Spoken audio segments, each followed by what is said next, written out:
Hi, I'm Ethan. I am the new endorsed artist for Collision Drumsticks. I play drums in the bands Banquet, The Dirty Looks, and Last Tourist.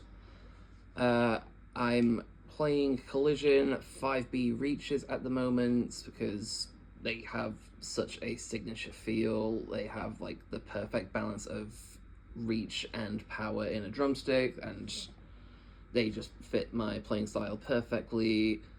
What I love about Collision is the fact that they're so ingrained in grassroots communities, because they're probably the only brand that would look at a drummer in a situation like mine and think that there's some potential there. And as well as that, the Collision community is insanely active compared to some other drumstick brands that I'm pretty sure I'm not allowed to mention. Having played them for a good few months now, then I've never had any real breakages. They've survived all kinds of extremes. They've survived being taken to other countries. I think I've only actually had to get rid of one pair, which I just threw into the crowd anyway, so hey-ho.